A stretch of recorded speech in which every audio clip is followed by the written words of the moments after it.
グッドモーニングマイブラザー。待った待った。設定じゃねえし。めっちゃはずい。これはどう？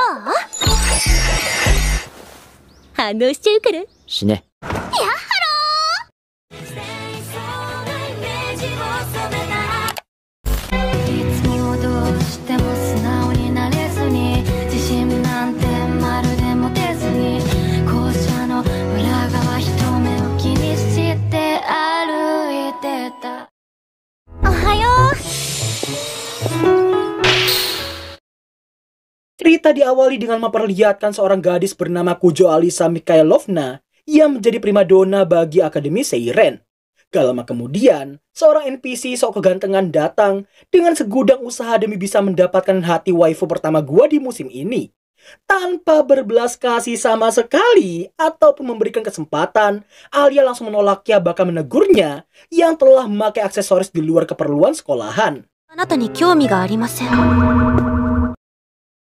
Melihat penolakan barusan, jelas orang-orang di sekitar sana jadi penasaran setinggi apa standar cowok idaman dari seorang Kujo Alisa. Setibanya Alia di kelas, dirinya terlihat menyapa MC kita yang bernama Kuze Masashika. Namun saking lelapnya Turu, Kuze jadi nggak bisa membalas sapaan dari Alia. Ohayo Kuze-kun, watashi anime.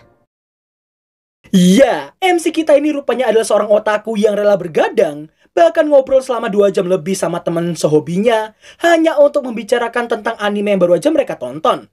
Meski punya sifat sableng macam gini, tapi Alia tetap mengobrol dengannya, seolah gak terganggu sama sekali. Milashka, nani yo? Milashka atau imut, itulah yang dikatakan sama Alia barusan. Kuze yang gak paham pun menanyakan apa yang baru aja dikatakan olehnya. Meski artinya sendiri adalah imut, tapi Alia mengaku ia baru aja mengatainya burik. Nah, di saat jam pelajaran kimia dimulai, Kuze yang gak bawa buku lagi terlihat mendekatkan mejanya dengan Alia. Gak lama setelah pelajaran dimulai, nampaknya Kuze yang mengantuk dan berakhir ketiduran di sebelahnya Alia. Parahnya di sini nih ya, tepat ketika sang guru akan memberikan pertanyaan pada siapapun yang bisa menjawabnya, ini yang dilakukan sama Alia pada Kuze. Kuze wakaru ka? Kalian pasti awalnya ngira Kuze ini ngantukan tapi jenius kan? Kalian salah cuy. Karena nggak tahu apa pertanyaannya, Alia terlihat menunjuk ke kata tembaga yang dikira Kuze itulah jawabannya. Namun ternyata... Hachi no nikkere desu. Inilah kenapa kalian nggak boleh sampai ketiduran di kelas ya adik-adik ya. Tapi kalau diisenginnya sama cewek macam Alia sih, it's okay kalau gua sih ya.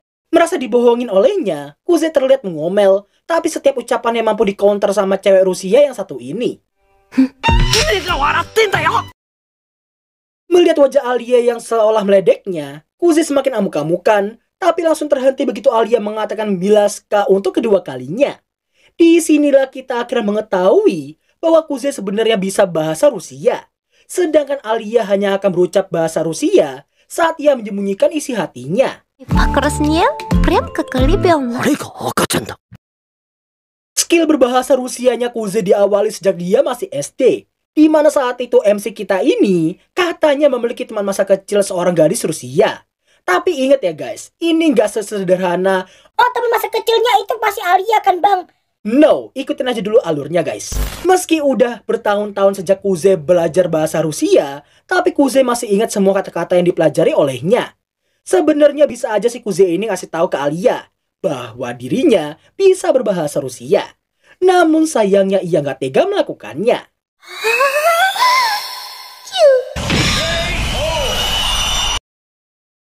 Di jam istirahat, Alia selaku anggota OSIS harus menegur Kuze yang melanggar peraturan akademi dengan bermain HP di luar keperluan sekolahan.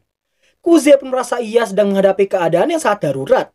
Yang ketika ditanya oleh Alia, ternyata keadaan darurat yang dimaksudkan itu ialah gacha game limited yang tersisa 10 menitan doang. Setelah merebut paksa HP-nya itu, Alia mendapati Tsukuyomi yang didapat oleh Kuze barusan memiliki rambut berwarna silver. Yang jelas dia heran karena dalam legenda Jepang, Tsukuyomi seharusnya memiliki rambut berwarna hitam. Kuze menduga gamenya itu cuma pengen buat karakter mereka serasi dengan warna bulan. Dan meskipun berbeda dari legenda aslinya, yang penting karakter Tsukuyomi-nya itu kawaii banget baginya. У меня что, не серебристые волосы? Singkat cerita, setelah banyak sekali obrolan di antara mereka, nampaklah scene yang berpindah ke kantin.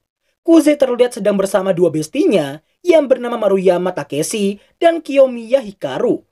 Berbeda halnya dengan Kiyomiya yang cukup cool, Maruyama adalah Jonas akut yang ngimpi pengen punya cewek super kawaii macam si Alia. Setelah Kiyomiya menanyakan menu makan siangnya si Kuze, ramen mapo ekstra pedas rupanya menjadi menu favoritnya si Kuze. Selepas mereka membicarakan soal kedekatan Kuze dan Alia yang seringkali membuat banyak lelaki iri dengannya, nampaklah para primadona OSIS yang tiba di kantin dan langsung menjadi pusat perhatian semua orang. Alia si bendahara OSIS, Kujo Maria Mikhailovna si sekretaris OSIS, dan Suwoyuki si humas OSIS. Diketahuilah dari nama dan ucapan si Kiyomiya, Maria adalah kakak dari Alia. Sedangkan dari obrolannya si Kuze, dia dan Suwoyuki adalah teman masa kecil. Di tengah Kuze dan kedua bestinya yang masih ngobrolin tentang ketiga gadis itu, tanpa disengaja lirikan Kuze barusan langsung disadari oleh teman masa kecilnya itu. こちらの席、よろしいでしょうか? Setelah mereka duduk untuk makan bersama, nampaknya Alia yang cemburu dengan kedekatan Kuze dan Yuki. Yang bahkan menu favorit mereka pun sama-sama ramen mapo ekstra pedas. 仲がいいのかしら? と同じ学校なんですよ. Sontak Alia pun sangat terkejut mengetahui fakta tersebut. Beda halnya dengan Alia yang kurang percaya diri bisa menjadi teman yang sangat menyenangkan bagi Yuki, Yuki sendiri berharap bisa akrab dengannya. 嫌ではないということですよね? そうね. Jiwa Jonas yang udah meronta-ronta membuat Maruyama pamitan, diikuti Kiyomiya di belakangnya. Seperginya mereka dari sana, Yuki jadi semakin berani dalam mendekatkan jaraknya dan juga Kuze. Hah? Alia pun sangat-sangat terkejut karena baru tahu si Kuze ini pernah menjabat menjadi wakil ketua OSIS dengan si Yuki sebagai ketuanya. Meski hal tersebut sangat mengejutkan apalagi dengan sifat dan tingkah laku Kuze yang tidak nampak seperti orang bertanggung jawab sama sekali, tapi faktanya Kuze bisa sangat diandalkan saat dalam mode seriusnya. Selesai makan siang bersama, nampaknya Alia yang mengaku sangat terkejut karena Kuze ternyata memiliki teman perempuan sekawai Suwoyuki. Terkejut mendengar hal itu, Kuze langsung menunjuk Alia yang telah dianggapnya sebagai teman perempuannya juga. Tomodachi nano? 違うの? Shinano akan menampilkan masa lalu Kuze bersama teman masa kecilnya. Dan ya, gue yakin ada beberapa dari kalian yang pernah ngehalu pengen punya teman masa kecil yang super kawaii kayak gini. Sayangnya, meski ingatan tersebut sangatlah manis, tapi Kuze gak bisa mengingat siapakah nama teman masa kecilnya tersebut. 名前忘れちまったな. Setelahnya, Kuze yang datang ke pagian terlihat membersihkan kelasnya sampai kinclong. Bener-bener gue banget waktu SMA cuy. Gak lama kemudian, Alia datang dan terkejut mendapati Kuze yang bisa bangun pagi, bahkan membersihkan kelas sampai seperti itu. Kuze-kun ga hayaoki suru nante, kyou wa yuki demo furu no kashira? Melihat paha mulus, maksudnya melihat kaos kaki Alia yang sangat kotor, Kuze mengira Alia habis kecemplung selokan. Tapi jelas Alia menyangganya karena dia habis terkena cipratan truk yang melewatinya. Sebelum mengganti kaos kakinya ke yang baru, Kuze ditanyai apakah dia benar-benar gak mau join ke OSIS seperti yang dikatakan oleh Yuki kemarin. Dengan sangat yakinnya Kuze langsung menolaknya secara mentah-mentah. Melihat wajah Kuze yang berpaling darinya seperti itu, jiwa-jiwa prostitusinya si Alia aktif dalam seketika. Dirinya terlihat menyilangkan kaki untuk menggoda Kuze dan meminta tolong untuk diambilkan kaos kaki cadangannya. 9/10 untuk kemulusan kakinya si Alia. Setelah mengambilkannya, si prostitusi ini semakin menjadi dengan meminta tolong untuk dipakaikan juga. Alia pun menggoda dengan mengatakan bahwa Kuze pasti akan menganggap perintahnya itu sebagai sebuah hadiah. Meski agak salah ya, tapi Kuze membenarkannya dengan senang hati. Di dalam hati, Alia sendiri menganggap dipasangkan kaos kaki oleh Kuze seperti itu juga merupakan bentuk hadiah untuknya. Dan tentunya, itu ia katakan dalam bahasa Rusianya. Setelah terdiam cukup lama, Alia mengaku barusan ia hanya mengatainya sebagai seorang pengecut. Mendengar hal itu, jelas sang pejantan tangguh kita yang satu ini gak terima dan langsung memakaikan kaos kaki tersebut padanya. Ingat ya adik-adik, dunia ini memiliki yang namanya take and give. Sama kayak Kuze, dia rela ditendang kayak gitu. Alhasil segitiga indah pun dapat terlihat dengan sangat jelasnya. Makasih Mas Kuze. Di siang harinya Kuze terlihat curhat ke sang adik lewat lainnya. Isi curhatannya itu tentang dirinya yang akhirnya meng-unlock fetish baru, yaitu kaki mulus bersih dan harus kakinya cewek Rusia kawaii macam si Alia. Sang adik pun sangat terkejut karena setahunya kakaknya itu hanya memiliki fetish opai sugoi dekai doang. Setelah mengobrol penuh ketololan kayak gitu, Kuze terlihat menghampiri Alia untuk meminta maaf padanya. Naasnya di sini, meski udah dimaafkan, tapi karena kesabelingan Kuze yang keceplosan tentang segitiga mantapnya sebelumnya, seketika itu pula ini yang terjadi padanya. Melihat Alia yang kabur darinya, Kuze pun mengikuti sembari terus meminta maaf padanya. Dan akhirnya, kejar-kejaran itu terus berlangsung selama 10 menitan lebih. Setelah keduanya kelelahan, Kuze langsung meminta maaf atas semua kesalahannya tadi. Alia yang juga merasa bersalah pun turut meminta maaf padanya. Kuze yang senang akhirnya mereka bisa baikan lagi, terlihat memberikan sesuatu padanya. Hime, koreo. Iya, sogokan berupa sup kacang merah pun diberikan sebagai bentuk permintaan maaf padanya. Diketahuilah di sini minuman itu adalah minuman kesukaannya si Alia. Setelah menerima dan meminumnya, Alia menggunakan bahasa Rusianya lagi untuk menawari Kuze untuk meminumnya juga. Meski iblis kejonesan dalam dirinya berkata, cepat terima tawaran itu. Tapi untungnya jiwa gentleman masih lebih kuat ketimbang iblis kejonesannya sendiri. Kuze kembali pura-pura nggak tahu apa yang diucapkan olehnya. Dan hal tersebut membuat Alia meledeknya yang nggak tahu apapun tentang bahasa Rusia.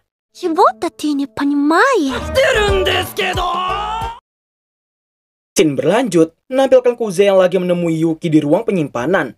Tanpa mengetahui bahwa ada seorang lagi di dalam sana, Kuze malah menirukan ucapan Yuki begitu aja. Sontak Kuze pun sangat syok karena baru aja menunjukkan aibnya sendiri dengan sukarela. Dalam hati pasti Kuze pengen banget cita kepalanya si Yuki karena gak ngasih tahu ada si Alia di ruangan itu. Setelah Yuki memberitahukan dia butuh bantuan Kuze untuk merapikan ruangan penyimpanan, nampaknya Kuze yang langsung membantunya begitu aja. Di saat dia yang melihat sebuah game papan, Kuze dan Yuki terlihat ngobrol tapi langsung terhenti begitu Alia meminta keduanya untuk lanjut bersih-bersih.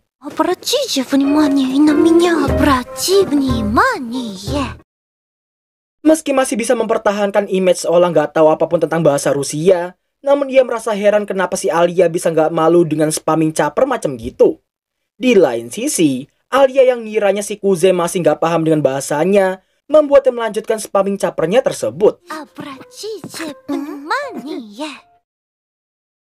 Selesai merapikan ruang penyimpanan, Alia dan Yuki nampak berterima kasih pada Kuze karena telah membantu mereka berdua. Gak lama kemudian, ketua OSIS bernama Kenzaki Touya masuk untuk berterima kasih pada Kuze juga. Melihat sosok Kenzaki yang sangat berkarisma, Kuze jadi mewajarkan Kenzaki yang bisa menjadi ketua OSIS yang sangat dihormati oleh semua orang. Nah, ketika Kuze yang mau pergi dari sana, Kenzaki menghentikan dan mengajaknya untuk makan bareng sama mereka sebagai tanda terima kasih darinya. Meski pada awalnya Kuze menolak, tapi gara-gara Yuki yang memaksa dengan mengatakan gak ada yang masakin Kuze di rumah, sontak hal itu membuat Kenzaki heran kenapa si Yuki bisa sampai tahu tentang hal tersebut. Scene berpindah ke resto keluarga. Nampaknya Yuki yang terus memuji Kuze tanpa henti. Mendengar semua pujian itu, Kenzaki pun terkejut karena si Yuki ini jarang sekali memuji seseorang. Karena hal itu juga lah Kuze jadi diajak sama ketuanya langsung buat join ke OSIS mereka. Namun mau berapa kali pun mereka meminta, Kuze tetap pada pendirian untuk tidak join ke organisasi tersebut. Yuki yang belum menyerah malah mendesaknya sekalian mencalonkan diri sebagai wakil ketua OSISnya nanti. Kuze yang mendengar hal itu jelas langsung menolaknya dan merasa Yuki bisa menjadi ketua OSIS dengan mudah meski tanpa dirinya sekalipun. Kenzaki yang mendengar ucapan Kuze barusan langsung menyanggah bahwa pencalonan tahun depan nanti mungkin tidak akan mudah bagi si Yuki. Karena masih ada seorang lagi yang berniat mencalonkan diri sebagai ketua OSIS.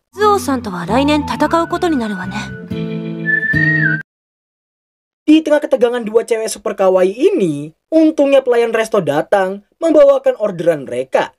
Selesai makan bareng, Nabla Kenzaki yang akan pulang sama Yuki karena rumah mereka searah. Sedangkan Kuze diminta untuk mengantarkan si Alia. Di sepanjang perjalanan, Kuze menanyakan kesungguhan Alia yang mau menjadi ketua OSIS.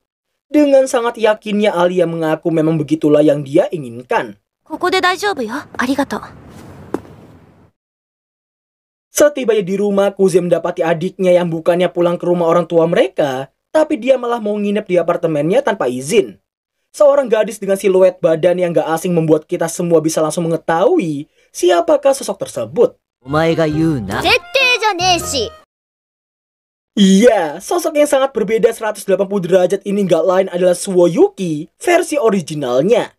Setelah merasa tersinggung usai disindir telah berbohong tentang mereka yang merupakan teman masa kecil padahal saudaraan, di sini Kuze langsung terkena counter begitu Yuki yang merasa kakak beradik seperti mereka ini juga bisa dihitung sebagai teman masa kecil. へりくつの極み。へりくつじゃないです。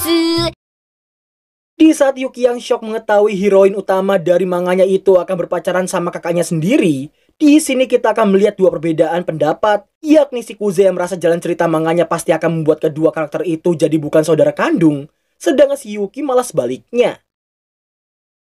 Good morning, my brother. Bisa dibilang inilah keseharian Kuze saat adiknya itu berada di apartemennya. Kuze merasa harinya langsung buruk dengan Yuki yang menindih Joninya, namun hal itu nggak digubris sama adik sabelnya ini. Setelah sedikit pertengkaran kakak beradik, Kuze meminta adiknya itu untuk segera keluar dari kamarnya. いい加減降りろ。反応しちゃうから。死ね。 Gara-gara desakan Kusogaki no Imoto alias adik bocil kampret, hari libur terpaksa Kuze gunakan untuk menemani Yuki ke mall. Nah, setelah menonton bioskop bersama, Yuki yang lagi lihat-lihat baju nampak ditanyai oleh sang kakak tentang sesuatu berwarna silver yang sejak tadi mengikuti mereka. Yuki mengaku telah menyadarinya duluan, oleh karena itulah dia langsung menggerai rambutnya dan mulai bersikap feminim. Dan ya, sesuatu yang silver-silver itu nggak lain adalah si Alia yang sedang melototi keduanya tanpa berkedip sama sekali. Di tengah Kuze yang kebingungan dengan silver-silver itu, dengan sangat kampretnya sang adik malah menghampiri Alia begitu aja. Arisa-san? Singkat waktu, setelah sedikit mengobrol bersama, Yuki berniat ngajakin si Alia untuk makan siang ke warung ramen pedas langganannya si Kuze dan juga dirinya. Meski Kuze menolak karena khawatir dengan si Alia, namun Alia yang cemburu membuatnya bersikeras ingin ke warung ramen tersebut. Koko? Rasa pedas ramennya dapat langsung terasa dengan sangat jelasnya, cuma dari tampilan restonya doang. Dan begitu mereka masuk untuk memesan, 3 menu yang sangat menyeramkan jelas membuat Alia bingung dalam menentukan pilihannya. Setelah Yuki memberitahukan menu yang paling gak pedas itu ialah neraka kolam darah, Alia memutuskan untuk memesannya, begitu pula dengan Kuze dan juga Yuki. Di tengah menunggu ramen dibuat, Alia merasa terkejut karena si Yuki yang biasanya terlihat sangat elegan, kini terlihat sangat tomboy. Suho beralasan dia cuma lagi nyoba style baru yang berbeda dari biasanya. Melihat ada kesempatan untuk membuat si Alia semakin cemburu, Yuki mengatakan satu hal yang seharusnya gak dia ucapkan di tempat umum seperti itu. 一緒にベッドにいたんですが、このシャツをお借りしたんです。 Jelas ucapan yang menimbulkan kesalahpahaman itu harus disapu bersih oleh si Kuze, tapi sayangnya mau apapun alasannya, wajah Alia menunjukkan rasa tidak percaya sama sekali. Untungnya aja mas pelayan keburu datang membawakan orderan mereka. Melihat wajah Alia yang sampai segitunya, Kuze pun sangat khawatir, tapi nggak bisa apa-apa dengan sifat keras kepalanya tersebut. Beda halnya dengan Alia, Kuze dan juga Yuki terlihat sangat menikmati ramen tersebut, seolah nggak merasakan pedas sama sekali. Melihat Alia yang menangis saking kepedesannya, Kuze memintanya untuk tidak perlu memaksakan diri seperti itu. Namun lagi-lagi Alia menolak dan mengaku rasanya sangat lezat baginya. Oi, mama. Parahnya di sini, Yuki yang gak kenal ampun malah menawarinya cairan super pedas yang disebut sebagai air mata iblis. Kuze yang melihatnya pun langsung mengetahui bahwa adiknya itu sedang dalam mode psikopatnya. Mengetahui apa yang akan terjadi setelahnya, Kuze meminta Alia untuk tidak mencobanya sama sekali. Namun lagi dan lagi, sifat keras kepala Alia membuatnya sulit berpikir secara jernih.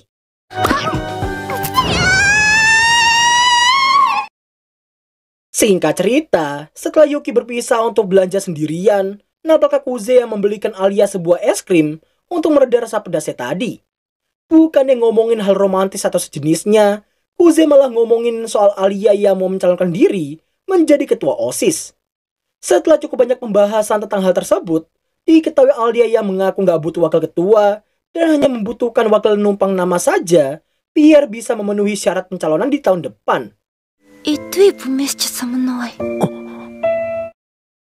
Disinilah kita akan mengetahui seberapa tidak profesionalnya si Kuze saat masih SMP dulu.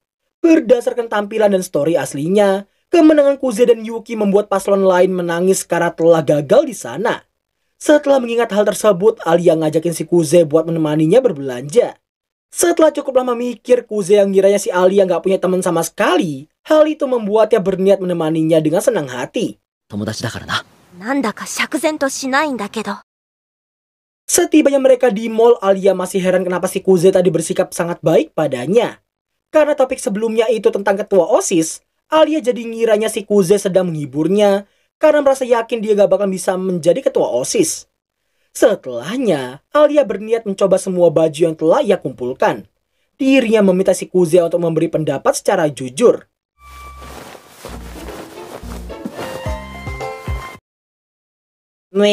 Setelah pemandangan Setelah memakai baju pertamanya, Alia sampai ragu karena mengira si Kuze akan cuek dan memberi pendapat seadanya. Namun jika memang begitu, si Kuze akan mendapatkan sebuah cap tinju di wajahnya. 可愛らしい雰囲気になったと思う。 Setelah mendengar pujian Kuze barusan, hal tersebut langsung membuat Alia salah tingkah.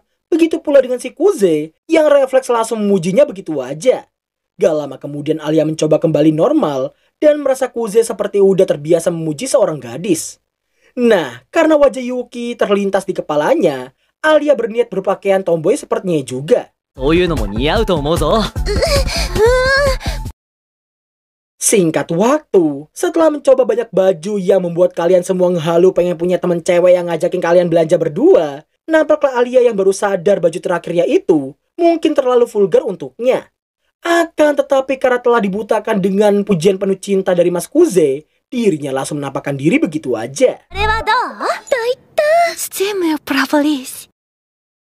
Mendengar bahasa Rusia si Alia barusan, Yuki yang ternyata tahu abangnya itu bisa bahasa Pak Putin memintanya untuk ditranslatekan. Kuze pun memberitahukan Alia baru aja mengatakan mau ngilang saking malunya. ウブのベイビーだぜ。誰だお前。 Di kereta, nampaknya Alia yang masih terbengong karena masih malu usai menunjukkan hal yang sangat memalukan. Kuze dan Yuki lalu pamitan karena udah tiba di stasiun dekat rumah. Di tengah Alia yang masih merenungkan hal memalukannya tadi, dia baru sadar kenapa si Kuze dan juga Yuki turun di stasiun yang sama.